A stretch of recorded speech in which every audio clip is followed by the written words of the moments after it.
मौसम विभाग ने इस साल मानसून के दौरान अच्छी बारिश का अनुमान लगाया है। आईएमडी के मुताबिक जून में लू का कहर नहीं दिखेगा, वर्षा भी सामान्य से अधिक रहने वाली है। हालांकि मौसम विभाग ने दीर्घावधि पूर्वानुमान में यह भी कहा है कि उत्तर पश्चिम व पूर्वोत्तर भारत के कुछ हिस्सों में सामान्य से कम बारिश भी हो सकती है। मानसून की तेज रफ्तार के बीच देश के ज्यादातर हिस्सों में जून में सामान्य से अधिक बारिश होने के आसार है। मौसम विभाग ने इसे मानसून सीजन के लिए दूसरे चरण की दीर्घ अवधि पूर्वानुमान जारी करते हुए बताया कि जून में लंबी अवधि की औसत बारिश 166.9 मिलीमीटर होती है।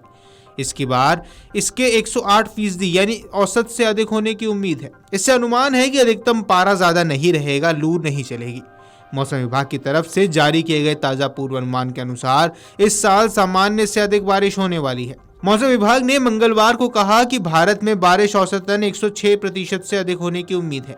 यह अनुमान अप्रैल में लगाए गए पूर्वानुमान से ज्यादा है। भारत में दीर्घ अवधि औसत वर्षा 868.6 मिलीमीटर है। मौसम विभाग ने कहा कि मानसून सीजन 2025 के दौरान पूरे देश में सामान्य से अधिक बारिश होने की संभावना है। पृथ्वी विज्ञान मंत्रालय में सचिव एम रविचंद्रन ने मंगलवार को बताया कि अगले माह ज्यादातर हिस्सों में सामान्य से अधिक बारिश होने की उम्मीद है। हालांकि प्रायद्वीपीय भारत के दक्षिणी हिस्सों, उत्तर पश्चिम व पूर्वोत्तर के कुछ हिस्सों में सामान्य से कम बारिश होगी।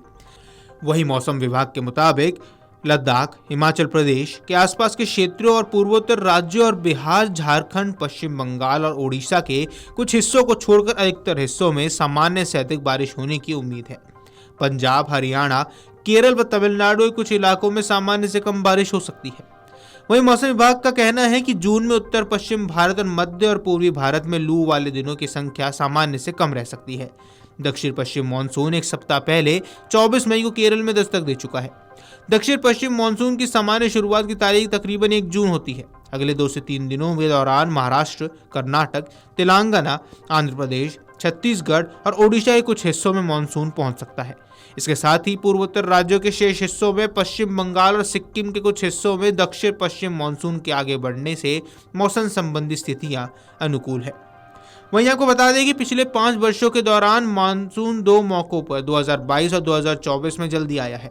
आईएमडी के आंकड़ों के अनुसार 2022 और 2024 में मानसून की शुरुआत 29 मई और 30 मई को हुई थी। सामान्य से अधिक मानसून की बारिश किसानों को इस खरीफ सीजन में अधिक फसलें बोने में मदद करती है, जो समग्र कृषि क्षेत्र के लिए अच्छी बात है। कृषि लाखों भारतीयों की आजीविका का मुख्य स्रोत है। देश के कई हिस्सों में समय से पहले पहुंचा मानसून इस बार जून मध्य में आखिर तक जम्मू कश्मीर पहुंच सकता है। मानसून अमूमन जून के अंत या जुलाई के पहले सप्ताह में यहां दस्तक देता है। इस अवधि में ही श्री अमरनाथ यात्रा शुरू होती है। 2024 में भी जून के आखिर में प्री मानसून की बारिश के बाद जुलाई के शुरू में मानसून की पूरी तरह से दस्तक दी थी। बता दें कि इस साल भारत के विभिन्न हिस्सों में मौसम का मिजाज अलग अलग दिख रहा है। एक तरफ जहां उत्तर भारत प्रचंड गर्मी और लू की चपेट में है, वहीं दक्षिण और पूर्वोत्तर के राज्यों में प्री मानसून गतिविधियों के कारण झमाझम बारिश हो रही है। महाराष्ट्र के कई इलाकों में मानसून ने दस्तक दी है, तो साथ ही जल भराव की समस्या और विकराल रूप के सामने आने लगी है।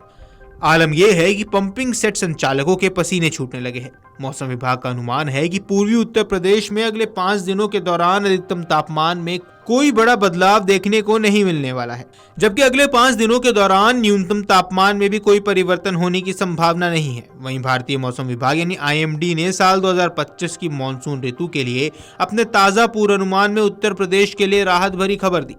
मौसम विभाग के मुताबिक देश भर में मानसून के दौरान औसत वर्षा दीर्घायु औसत यानी एलपीए का 106% रहने का अनुमान है। वहीं उत्तर प्रदेश में यह आंकड़ा और बेहतर रहने की उम्मीद है। पूर्वी उत्तर प्रदेश में वर्षा दीर्घ वर्षा औसत 799 मिलीमीटर रहती है, जो कि 110% है, और पश्चिमी उत्तर प्रदेश में औसत का 112% रहने की संभावना जताई गई है। इस प्रकार पूरे प्रदेश में औसत वर्षा सामान्य से 10 से 12% अधिक रह सकती है। वीडियो डेस्क अमरुजाला.com। अगर आप ये वीडियो YouTube पर देख रहे हैं तो हमारे चैनल को सब्सक्राइब कर बेल आइकन दबाएं, और Facebook पर देख रहे हैं तो हमारे पेज को लाइक करें।